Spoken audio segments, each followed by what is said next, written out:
ทงทงละ10,000นี่10ทงก็100,000พี่น้อยเนาะแล้วก็มักทั่วนี่กำละ10,000นี่ก็โอ้ยพอกินน่ะลิอะเหรอฮะ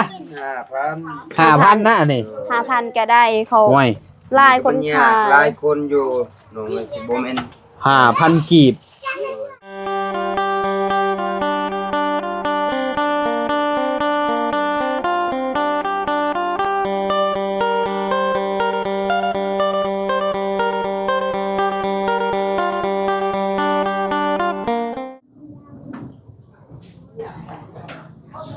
เอากราบสบายดีและสวัสดีเนาะพ่อแม่พี่น้อง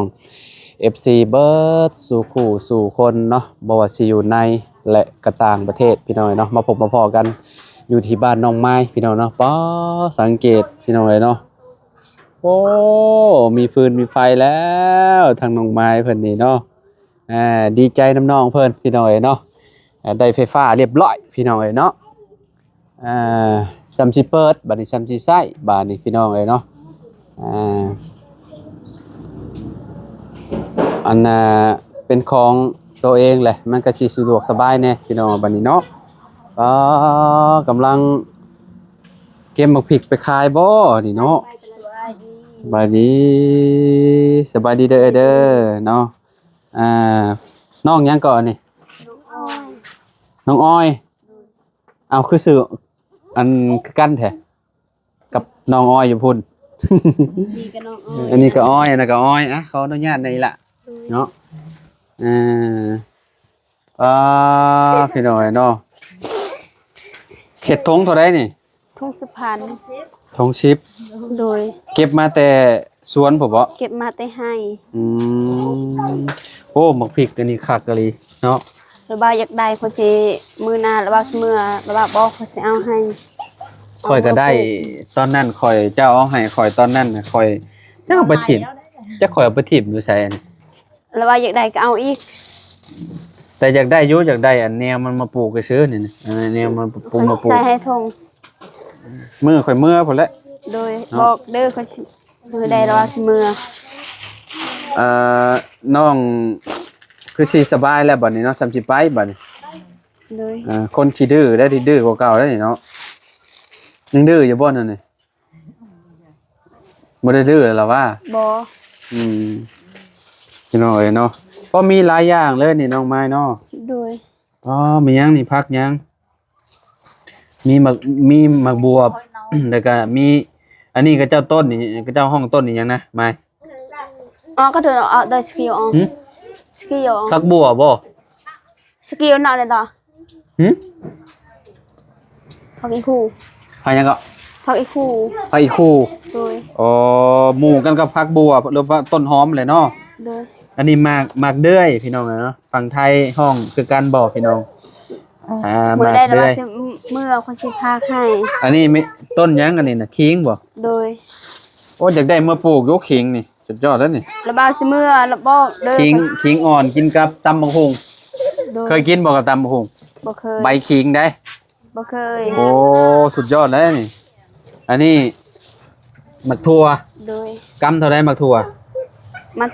10,000มันละ10โดยมันละ10พี่น้องพอกินเก่งมันพี่น้องมันละ10ถ้าเป็นเงินบาทก็20บาทกำละ20พี่น้องเนาะนี่คือแบบหมักถั่วให้เนาะโดยคักดีนี่พี่น้องเนาะนี่มากหนักบวบแล้วก็มีมากแล้วบ่าวสิกินคนสิใส่ให้ทงหมักถั่วมากอันนี้คือมะเขือพี่น้องเนาะมะเขือแล้วก็อันนี้มากยังก็เจ้าห้องมายังนี่บูฮู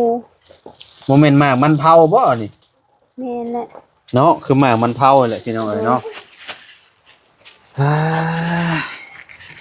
ไฟใส่ได้เรียบร้อยบัดนี้เนาะเปิดถุงมาบัดนี้เนาะทำจิคักบัดนี้เนาะน้อยเนาะเป็นยังไงหูดเข่าได้หรอบ่ยังคนโตขุดบ่ได้มันบ่ลงบนหรอบ่เข่าเขาลงหมดแล้วเราไปหูดจะหน่อยหมดแล้วเขาอยู่ในหายโอ้ยพี่น้องเนาะตกบริยุทธ์บริย่อนเลยผลก็ได้แต่ว่าพายุนะว่าง่ายๆเนาะ อันนี้คือน้องอ้อยเลือกเอาอันนี้ออกแม่นบ่ลูก โดยเอาออกก่อน เลือกเอาอันหมักพริกอันนี้ก็เจ้าฮ้อหมักพริกอีหยังโบนี่ฮะ บ้านเฮามักพริกแล้วมักพริกตัวนี้บ้านเฮาเตียวโตโล หึ เตียวโตโล เตวตลกคล้ายๆคือลูกดิ่งอะเด้พี่น้องเอ้ยเนาะหมักพริกอันนี้มันคล้ายๆคือลูกดิ่งนี่มันเป็นแบบนี้นี่แต่ว่าเขาเจ้าเอาใส่ในเพียกใส่หยังย้อนลงหั่นน่ะเนาะนี่เป็นแบบนี้เลยเด้อพี่น้องเอ้ยเนาะ นี่กะ คัก ออนเดียว บ่ฮู้ว่าสิเผ็ดจำได้นี่เนาะเผ็ดแห้งบ่นี่มาย โดย กัดหมากเดียวเนี่ยเป็นอะไร โอ้ให้แล้วบ่ซิมมันบ่ได้เผ็ด แม่นบ่ตัวเขาจ้ะ บ่ซิมแล้ว จะซิมแล้ว โดยเออ ซิมไม่ค่อยเบิ่งดู โอ้ยเฮา ซิมมึงโน่น ซิมแล้ว เอา เฮาซิมแล้ว นะ เฮาซิมแล้วให้แล้วบ่าวอีกซิมแล้วบ่าวว่า ยันบ่ไหวยันมันหวานโพดพี่น้องแล้วมันบ่หวานดอกบางพริกเนาะมันมีแต่สิเผ็ดแต่ละเนาะมาเนาะ โดย เดี๋ยวไปขายอยู่ไสนี่น้องไม้ ไปขายอยู่ในแสดง ไปขายอยู่ชายแดนพุ่น โดย เออ ไปขายค่าเสียค่าไฟค่าน้ำบ่สิใส่น้ำมันรถสิไปให้อีก แม่นแล้วเนาะพี่น้องแล้วมันเริ่มมืดเริ่มหยังแหละเนาะ บักพริกนี่กับบักพริกสดๆจากไห้เลยพี่น้องเนาะแบบว่าโอ้ถ้ากินกับข้าวปุ้นเนี่ยโอ้สุดยอดแล้วบักพริกตัวนี้แซ่บเนาะ เลย บ่อยากสิเว้าเลยว่ามันสิแซ่บซำใดพี่น้องเนาะอันนี้คือต้นขิงพี่น้องเฮานำมากินกับตำมะฮุ่งใบมันแซ่บเอ้ยจะเคยกินบ่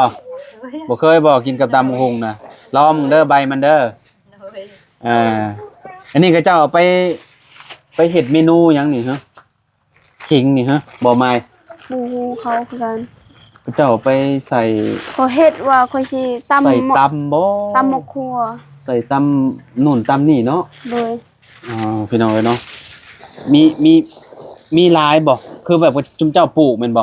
โดยเฮาปลูก เดี๋ยวมือข่อยเมื่อแล้วขอสิขอซื้อเอา บ่ดอกบ่ได้ชื่อ สิ ดอ เอา ก เมื่อปลูกเด้อ บ่ได้ซื้อ น้าบ่าว เฮา สิเอา พา มาปลู ให้ ก ซื้อ น้าบ่าวอยากได้เมื่อปลูก มันสิ เพ เอา ราะว่า ให้ มัน มาคั่ว บ่ค่อย แน่ มีเลยอยู่ในบ้านน้าบ่าวนะ บ่ได้ซื้อก็ได้คือสิพาให้บ่เป็นหยัง อืม บ่ซื้อก็ได้นะ โอ้ เฮาก็ดีใจได้สิพาให้อีกิน เสียเมื่อปลูกเมียนก็มันนี่เสียเมื่อปลูกแล้วก็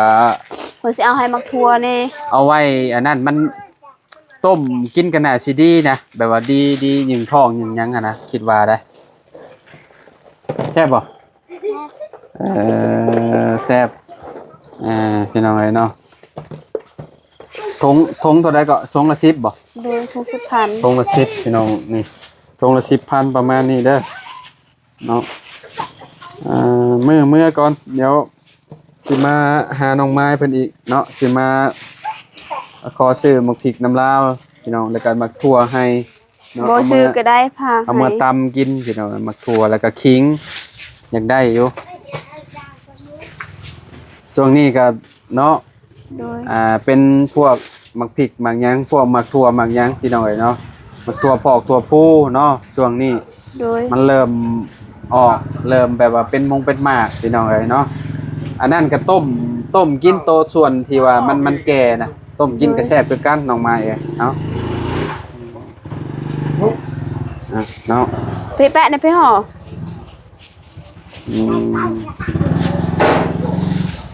เดี๋ยวมีเลยเนาะ โดยใส่ในหนึ่งถุงก็พอ อ๋อเขาว่าคนละคนกันเนาะเขาว่ามอนน้อยๆอันนั้นเขาว่าอย่าขี้ดื้อเด้อเขาว่าก็บอกเพิ่น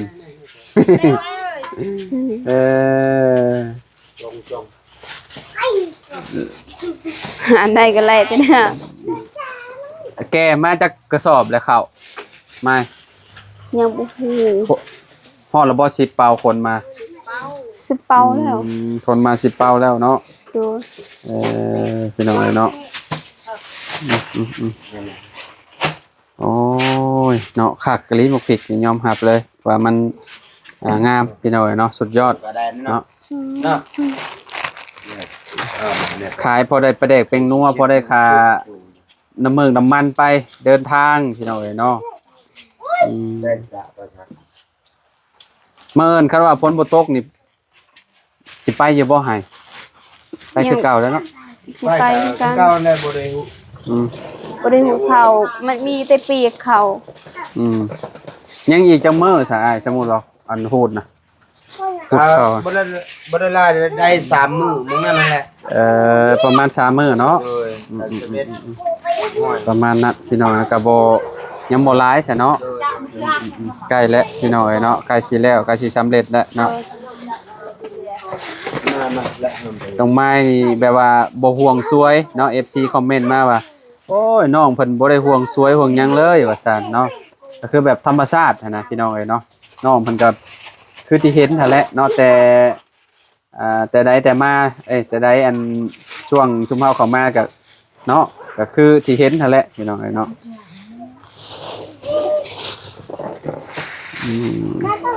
กะเอาแบบนี้เนาะได้จักทงอันนี้น้องไม้ ทอด ฮอดบ่10ปลาย ครัว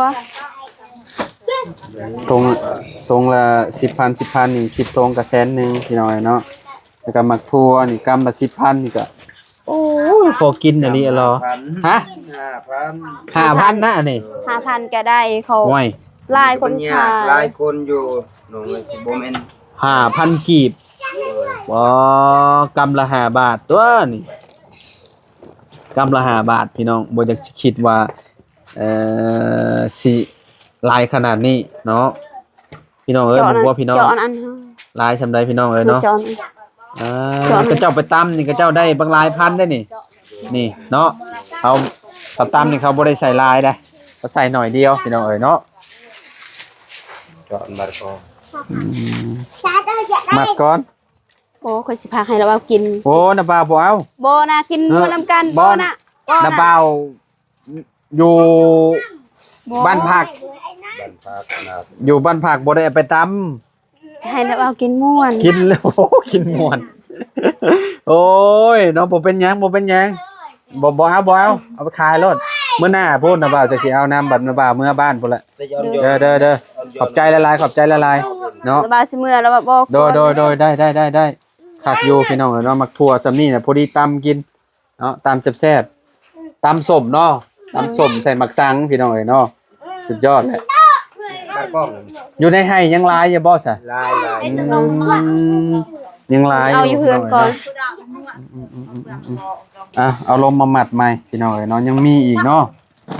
อันนี้ชีลายนี่เนาะ เลย ลายชื่อเสือนี่พี่น้องเอ้ยเนาะนี่ กินเลยให้เรากินเลย มักทั่วจากธรรมชาติบ่ได้ใส่ยุงใส่ยาพี่น้องเอ้ยเนาะแบบว่าปลูกอยู่ในภูในผาพุ่นเนาะเรียกว่าแบบสุดยอดเลยพี่น้องเนาะตำคือสิแซ่บนี่เห็นบ่พี่น้องจะมีเลยเนาะแล้วคักชิมมันก่อน สิวแล้วเฮิด ครับ อ๋อใส่เย็นลงไป แซ่บพี่น้องเอ้ยเนาะสุดยอดตำมักทั่วให้เนาะปิ้งปลาโย่ครับปัญญาพี่น้องเอ้ยเนาะแซ่บหน่อไม้เนาะ โดย ปิ้งปลาข้าวใหม่ปลามันตำบักตัวโอ้คักพี่น้องเนาะพี่น้องประมาณนี้แหละเนาะกินข้าวแล้วบ่ไหม ยัง ยังบ่ได้กินบ่กินยังมื้อนี้ กินชม กินตำมุกฮู ข้าวแรงนี่ได้กินกับหยังบ่ข้าวแรง ยังไม่ได้กิน ยังบ่มีอาหารบ่ บ่มีอาหารกิน นี่เด้ สิกินมักโท ตำบักถั่วกับหมี่เนาะ โดย ข่อยมีให้เจ้าอยู่รถพุ่นแหละเนาะเดี๋ยวเอาให้น้องไม้เพิ่นก่อนพี่น้องเอ้ยเนาะพี่น้องเอ้ยเนาะก่อนสิกลับบ้านน้องไม้มาสิมีของฝากของต้อนว่าซั่นมีหมักถั่วมีขิงพี่น้องเอ้ยเนาะกับบ่ฮู้ว่าสิมื้อใดแหละเนาะเดี๋ยวสิแจ้งเพิ่นอีกเทื่อนึงเนาะ โดยบอก อันนี้เอา อาหารแรงเด้อโดย อาหารแรงให้น้องไม้ลวกกินเนาะ โดย แซ่บๆพี่น้องเอ้ยเนาะ ซิมแม่แล้วว่า มีแต่หยังนี่แหละช่วงนี้พี่น้องเอ้ยเนาะพอแล้วซำนี้แหละเนาะ มื้อหน้ามื้อในเดี๋ยวสิมากินซีมื้อเจ้าเด้อตำหมักถั่วให้นาบ่าวกินเด้อ โดย สิซื้อปิ้งปลากับปิ้งหมูมาปิ้งหมูแดดเดียวโอ้สุดยอดแหละเนาะพี่น้องเอ้ยตำแซ่บๆโลดเนาะตำใส่หมักนาวหมักเล่นมันจังเข้ากันเด้อ โดย ตำแต่มันนี่มันก็บ่จะคักปานใดเด้อพี่น้องมันต้องมีแนวแบบใส่หลายๆอย่างนี่เนาะหมักถั่วนี่ โดยหรือว่าบอกก็สิเอา เดี๋ยวเป็นหยังมื้อใดนาบ่าวมานาบ่าวสิซื้อมาอันดอกเนาะอันพวกใส่น่ะเจ้าก็เอามาเจ้าก็ใส่ตู้เย็นเมี่ยนก็ได้ โดย เด้ออันหมักถั่วนี่มันก็บ่เป็นหยังดอกใส่ตู้เย็นเมี่ยนใส่ไว้ในอันโตเกะโตที่ว่ามันเป็นซ่องอะเด้ โดย แล้วก็เอาไว้อยู่ในพื้นนั่นมันก็บ่ได้เหี่ยวไว้มันก็สิแข็งโตแบบนี้ตลอดแหละอันนี้คือแบบเจ้าเอาใส่ตู้เย็นเมี่ยนแม่นบ่เจ้าลงมาน่ะ ใส่ตู้เย็นมันงาม มันงาม จ้ะจ้ะ ประมาณนี้แหละพี่น้องเอ้ยเนาะป้ออาหารบ้านเฮาพี่น้องธรรมชาติแบบว่า นั่นเป็น ถ้าไผมักหักในสุขภาพพี่น้องเอ้ยเนาะแบบอยากกินเป็นพวกผักพวกหยังก็นี่แหละเนาะอาหารบ้านนอกเฮาพี่น้องเอ้ยเนาะหมักเดือนี่ขายแบบใดซะไปขายแบบใดขาย5,000คือกันอืมไปต้มก่อนมาต้มก่อนเนาะต้มก่อนจังอันนั้นพี่น้องเอ้ยเนาะ ไอ้เขากินมันสบายนะ แม่นอันกระเจ้าบางคนกระเจ้าขี้ข้านเนาะ แม่ บางคนกระเจ้าขี้ข้านต้มพี่น้องกระเจ้าก็ซื้อเอาสำเร็จเลย จุดแรกอ่ะพากันทานแล้วเขา อืม แล้วก็ ต้มละไม้แน่ อืม กินอยู่เลย ต้มหน่อไม้แน่เนาะ โดย บ่ได้เข้ามาหาน้องไม้นี่ก็หลายมื้อเติบเลยพี่น้องเนาะ ไม่ตลอด เพราะว่าเฮามาฮอดแต่บ้านน้องหัวก็มันนี่น้องหัวแล้วก็บ้านน้องหั่งเนาะอยู่บ้านนี่แหละมัดสะแล้วนี่แหละพี่น้องเนาะเข้ามายามใดก็ค่ำก่อนเมื่อวานนี่ก็ว่าสิเข้ามาก็ฝนตกแห้งอะลิยามค่ำๆประมาณ5 โมงน่ะค่ำมืดตื่นตาแต่ว่าตอนนี้ก็คือกันนั่นแหละเนาะแต่ว่าก็บ่แห้งปานใดพี่น้องเนาะก็ได้อยู่ ใช่นะฮะ อืมได้หลายกรัมอยู่เนาะอันน่ะ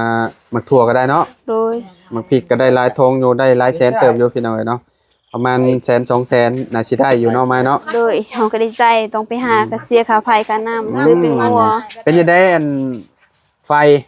ใช้ดีบ่ โดย ถือว่าโอเคเลยบัดนี้เนาะ โดยดีใจสิได้ไฟตัวเองแล้ว มีแต่ไปหาเงินค่า จ่าย เสีย เงิน ค่าไฟค่ะ เสียค่าไฟเท่านั้นบ่น่าสิแพงปานใดดอกนะบ่าวอ่ะเพราะว่าคุณเจ้ามีแต่ตู้เย็นเด้แล้วก็ใช้เปิดเท่านั้นบ่ได้ใช้หยังหลายหั่นนะแหมเปิดแล้วพี่น้อยเนาะปู่น้องทายไปใช้ซะน้องทายน่ะ เขาไปเล่นแล้ว ไปลิ้นบ่ โดย โอเคจะพี่น้องเนาะขอโตวเดินทางแล้วบัดนี้เนาะอยู่ดีมีแฮงเด้อมาเด้อขอให้ขายเบิดไวๆเด้อมื้ออื่นเด้อ โดย อืม สบายดีเด้อ สวัสดี โดยไปเอ้ยสบายดีเด้ออ้ายเด้อเนาะโดยไปขอบใจละลายพี่น้องอยู่ดีมีแฮงเนาะเบิดสุขุทุกคนสบายดีพี่น้องพอกัน